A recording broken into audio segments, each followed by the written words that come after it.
God. This is a time that our Heavenly Father desires to speak His heart for your peace. He has allowed me to endure some things, and then He has given me commission to strengthen the brethren, those of faith. Don't get it twisted. Faith is not some believing thought. It is the word of the Heavenly Father. It is written, faith comes by hearing, and hearing the word of the Heavenly Father. There is no other faith, is what the Father said over the recommendations of the flesh, created of the Father for your decision. His word has a title, and the title of His word is the manifestation. It is written, the creature waited for the manifestation of the sons of God. Did you understand what that meant in the realm of the Spirit? The creature? There's only one creature, and that is the flesh. The most wisest creature on the earth, created of the Heavenly Father, for the decision of your soul. The manifestation. It's the presence that was throughout the entire word of the Heavenly Father. What do you think it was? It was the presence of the Father, revealed. You know, when He allows you to walk through the valley of the shadow of death, that valley, where it seems like nothing is working, seems like every door is closed, seems like nothing is alive, the relationships are dead. Now, people don't like you for no reason. They're not operating in their identity as a mother or a sister or brother. They're all turned away.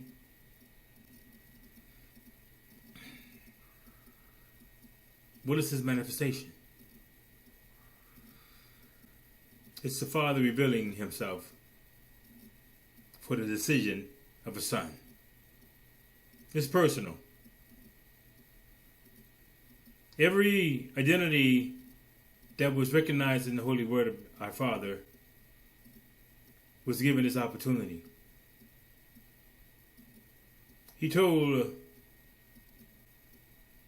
men to do something whereby only He could have revealed Himself to them. And the only revealing is they would have to choose to be a son or not. You know, who would trust the Father? It's the question on the table. Who wants to trust the Father to be a supplier of the needs, to make a way out of no way? It's a requirement to be a son. You must have confidence in the Father, not in the flesh. You know, I have confidence in my ability to get things done, and my health, and working, and as a job, and getting money to pay bills. I have confidence in that scenario, but when it comes to the transformation, when the Father says, I need you to be still right here and be quiet, what do you think that meant? He told us why. Let me show you who I am. That's what He said. It's a manifestation where water comes out of a rock, where needs are met in ways that they should not have been met. It's where you walk through a hopeless situation in your mind and you see the glory of the Father at the end, like the Red Sea being split, walking across dry land and all that type of over and above revelation of the manifestation. Apostle Paul said, I count it all waste, man, dung, for the excellency to know Him. Against the sight of the eyes. Man, this ship is going to crash, man. And he said, we're not going to die. That's not the word of the Father. I have to speak to King Agrippa. Are you seeing how this works? It's what Jesus said to the men in the boat. Why are you fretting? We're going to die, man. We've seen this before. Where's your faith? What is faith? What did I tell you? You told us to go on the other side. Then what's your problem? It's not how you get there. My Father said, I'll supply your needs according to my riches and glory, not by your might or your resources. How I do it is none of your business. So what's your problem? Do you trust me? Sons of God, this hour is not strange. It's with purpose of your identity.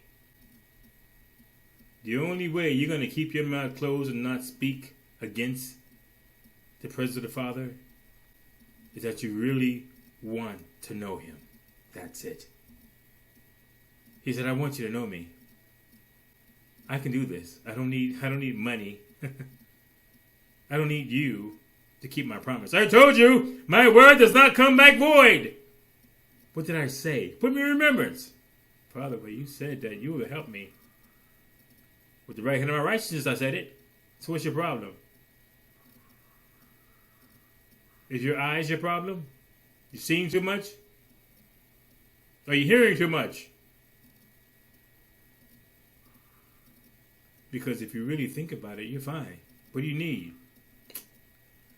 Can't think of nothing. The fridge is full. Got cash in the pocket. Need confidence of the flesh? That's what you need? Because you can have both. You have confidence in the flesh, or you know me. It's a very challenging endeavor. And I am saying that with all sincerity. Because we have a flesh, born and raised in the mind of the world. But now you must make a decision. Do you want to know the Father or not? Can you be still? Can you study to be quiet right here? Because you know you don't know how this is going to turn out. But it always turns out right. I have been given instructions to strengthen the brethren today. It's not what you think, brother, of faith. And I'm not talking to a brother in the flesh or a sister in the flesh. I'm talking to the spiritual realm. There's only one spirit. So flesh and no identity of a male or female there. Be still and know that the Lord is on your side. He wants to reveal to you His presence for your choice to be a son or not. Because if you're a son, you're going to trust Him. It's what Jesus Christ demonstrated. He didn't understand anything. He said, I don't even talk, man. I don't have. There's none good but the Father. He does the work, so I just follow instructions. You see, Jesus was operating in two identities. The identity of His flesh and the identity of Emmanuel, the presence of life on the outside. But He had the flesh. He was inquiring, why are we here? The same flesh. Because this is where you're supposed to be, bro. We depart right here. Why are you forsaking me? The flesh cried out. We were never in this together like that, bro. I made decisions against the flesh. Today, your wrathfulness disc will close. I need you not to murmur right here. I don't need you to know how this is going to work out. I don't need you to try to figure this out. I told you, don't try to understand. It's written. As the east is from the west, you're not going to figure this one out. I need you to demonstrate that you're my son. Otherwise, you're going to embarrass me right here. You know that, right? As with Job, embarrassed me. He didn't trust me. I told you all things work together for good, so why are you crying about a thing? So now you know. Sons of God, you either trust the Father or you don't. Either you want to know Him or you are a liar. Because the Father wants to introduce Himself right now to sons who walk as a son, who think as a son, knowing that we have a Father who's behind it all. He said it. I create all things. I create the evil. I create darkness. I create it all for your decision. Don't resist evil. Excuse you? Yeah, I don't need you to fret or fear. There's no love in fear. So I don't quite understand, Father. If you're fearing, you don't trust me. Are you getting it? What about the ugly, mean people? What about them? Are you watching people? Or are you being who you are? The truth, the way, and the life. Against the looks of people. Trying to influence you indifferently. So now you know. Stop crying. You're embarrassing me. I'm watching the thoughts of your mind. I need you to be still in your mind and stop talking because you are embarrassing me. Have you endured this in vain? We've come a long ways. You must finish this race. And it's not going to be with crying. You must have the voice of Apostle Paul. The life I now live, I live by the word of the Heavenly Father. It doesn't matter. I die daily to the cares of the world. You think he didn't have cares? You think Jesus didn't have cares? He had relationships. He's seen the troubles in the world. He saw his mother not connected. She was falling from behind. Read it for yourself. Because he wouldn't make wine for her satisfaction. People are in it for what's in it for them. But you must be in it for the relationship. Now you know. The manifestation is here. Make your decision because you will be as you decide. Live the truth or die the lie.